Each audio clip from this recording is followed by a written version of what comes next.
Get ready for the action, because we are diving straight into the biggest stories hitting the news right now.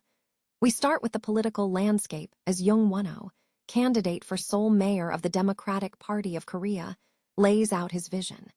He is making a bold statement about the future direction of the city, and you need to hear exactly what he is saying about the path forward for Seoul. This is crucial political news that will shape the city's tomorrow. Stop using your finger for notes, sketches, and edits. This Jam Jake stylus pen gives your iPad a smoother, more precise writing feel with palm rejection so your hand can rest naturally on the screen. It charges fast, works for hours, and comes with replacement tips. Perfect for school, work, or creative projects. Check the link in the comments to grab it on Amazon. Next up, we shift gears entirely and travel across the globe to a stunning cultural event. We are looking beyond the typical postcard view of Paris with a special photo exhibition called Paris Unseen.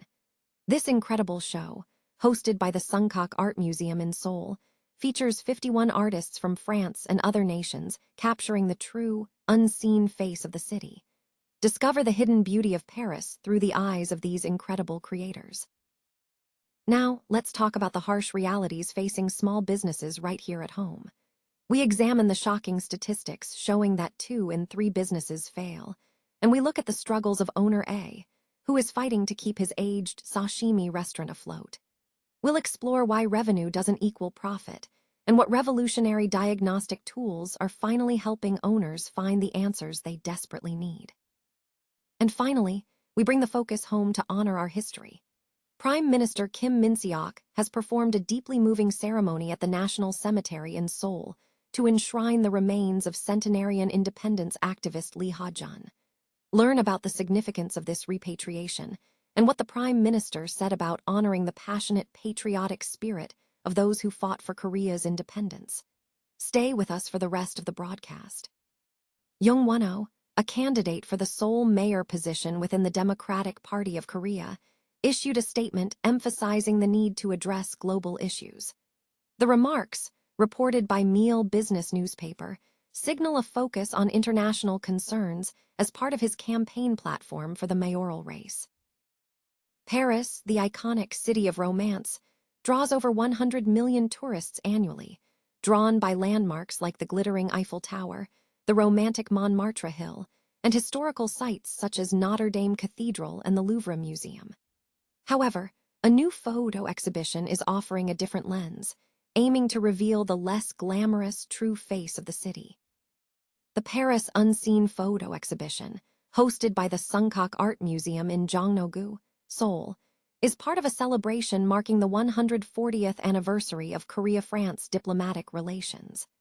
The exhibition features the perspectives of 51 artists from France and various other nations, including 3 Korean artists, who have captured Paris through their unique viewpoints.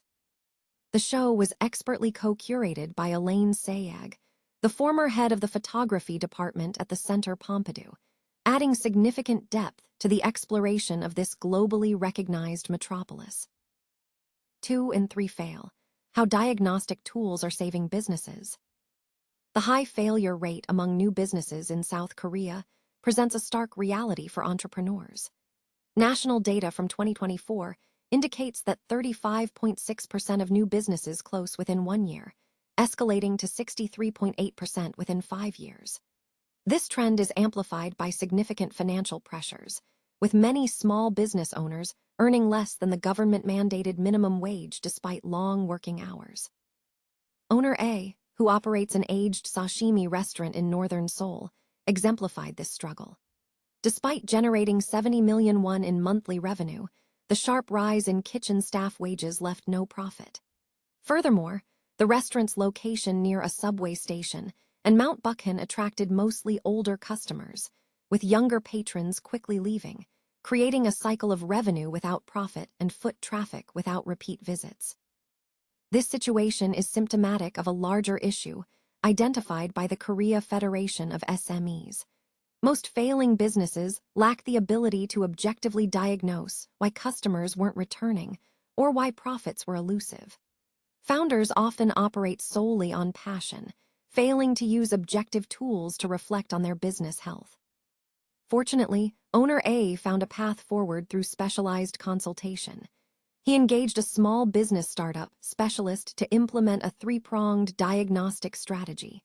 First, a quantified SWOT analysis was conducted, objectively weighing internal strengths against external factors like competition and local changes. Second, a detailed profit and loss analysis was performed to pinpoint exactly where financial leakage was occurring, revealing which menu items and time slots were profitable versus draining resources. Third, a customer satisfaction survey app was introduced, gathering direct feedback to gauge the preferences of younger demographics. The results were significant. The restaurant experienced a noticeable increase in younger customers. The lesson learned is crucial. Just as medical professionals use X-rays to diagnose illness, founders need diagnostic tools to view their businesses objectively. These tools include profit and loss analyzers to answer, why is there no profit? Entrepreneurial aptitude diagnostics to assess founder suitability, and comprehensive startup health checks from a third-party perspective. Specialized startup support institutions are now providing these quantitative techniques, offering founders a mirror to assess their operations. The message is clear for aspiring entrepreneurs. Starting a business carries a high probability of failure. If one must proceed, the critical first step is to find a mirror, a diagnostic tool or a support institution that allows for objective self-assessment. This proactive approach is the costly lesson many business owners learn too late. Prime Minister Kim Min-seok held a ceremony at the National Cemetery in Seoul on Thursday to honor the remains of centenarian independence activist Lee Ha-jun, who fought against Japanese colonial rule from 1910 to 1945. This event marked the repatriation of Lee Ha-jun's remains, which arrived in Korea on Tuesday and will be interred alongside his wife at the Daejeon National Cemetery. The ceremony reinforced Seoul's commitment, reaffirmed by Prime Minister Kim Min-seok on Wednesday, to ensure that all independence fighters are laid to rest in their home country. Kim spoke movingly about Lee Ha-jun's sacrifice, noting that despite enduring severe torture and flogging during his 3.5 years of imprisonment in Japan, he remained focused on the independence of his homeland. Kim also highlighted that even after achieving independence, Lee Ha-jun remained silent about his struggles, enduring the pain alone. Born in Pyongyang in 1921, Lee Ha-jun organized a secret society to fight for Korean independence at the age of 17. After Korea's liberation in 1945, he moved to the United States, becoming the oldest surviving independence fighter and the last activist living abroad. Prime Minister Kim stated that the repatriation of the remains of 156 independence patriots, including Lee, is part of a government initiative that commenced in 1975. Kim concluded by pledging that the government would continue efforts for repatriation until the final individual is brought home, emphasizing the nation's commitment to remembering and inheriting the patriotic spirit of those who fought for independence against Japan.